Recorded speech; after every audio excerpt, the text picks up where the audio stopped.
I told the lovely women that I met that are victims of Jeffrey Epstein, they also say they are victims of another group of men, one that they're afraid to list publicly, and I told them that I'd be happy to read that name on the House floor for them. There hasn't been any movement forward on that. Of course, that's up to those women, and that's their decision. However, I remain steadfast in my belief is that all of this information should be released. No one should be protected. That's completely unfair. And I think it's a failure of administration that they never released it. No one has released this stuff. And so this is something that the American people are extremely angry about. I think it also played a part in Tuesday's election of why some people are just mad and they don't want to go vote, and it's not going away anytime soon. Have you made your concerns about the Epstein files known to the president directly? Yes, yes, I have.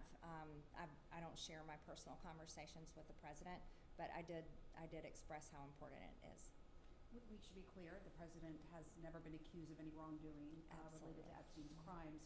But what do you say to people, perhaps people in your own district, who feel like his administration isn't being transparent on this issue, and it brings a lot of questions up for them? I don't really have to explain it. It's pretty much everyone across the board agrees, release the Epstein files. So this is something that I get calls into my office almost every day about. We track all the calls that come into my office, and I think that's extremely important, whether they come from the district or out of district, and it's all over the country. People just want this information released. What are you seeing in terms of the calls and the volume there on that issue and other issues? Epstein continues to be one of the top calls. The biggest call that we're getting right now is health insurance premiums. Of course, this is a crisis. I continue to demand a plan from my party. I've had pushback. Well, Marjorie, why don't you introduce your own bill? That may be something that I do. However, every member of Congress has a whole stack of bills that we would love to get to the floor for a vote, but we can't get anything to the floor for a vote unless the speaker chooses to bring it. So, but I continue to push back. Democrats created this problem. Republicans have yet to solve it, and it's unfair to the American people. Across the board, people cannot afford health insurance. Yeah, they need health insurance. Before I let you go, a final question. You've been very generous with your time.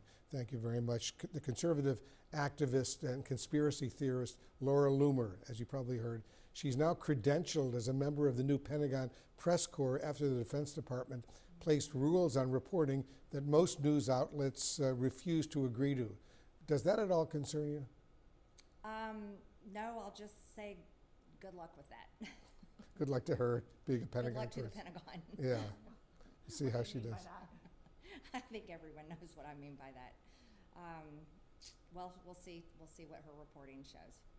But I'm just curious what your perspective is overall on what the Pentagon did on that front. I mean, you have, done interviews with media outlets that you once deemed unfriendly or biased. You've also said you're a big believer in the First Amendment, right? Mm-hmm. Freedom of the press, freedom of speech. So do you disagree with moves like that to restrict the press? I think our First Amendment is the most important, and I believe that's why it is the first. And I talk to anyone that requests an interview with me. And here lately, that's become incredibly important to me. I'm very tired of the toxic nature of politics here in Washington, but also across the country. Families have been torn apart. People have gotten divorced. It separates parents from children. And so I'm trying to lead by example, and I can only do my part, and that is to talk to everyone, and to talk to everyone in kindness. We don't all have to agree, but that's being an American, and thank goodness for that, right? But we have the freedom to do that, and our freedom of speech, our First Amendment rights, allows us to do that. And so my personal belief is, and I can only do it on my own, is that I need to set an example in the leadership role I am in by speaking nicely to everyone and sharing my viewpoints, but also listening to others. And being available to talk about what's going on, yes, which is so important. We all believe in freedom of the press. It is so, so important. I agree. Yeah. All right. Thank you very much, Congresswoman. Appreciate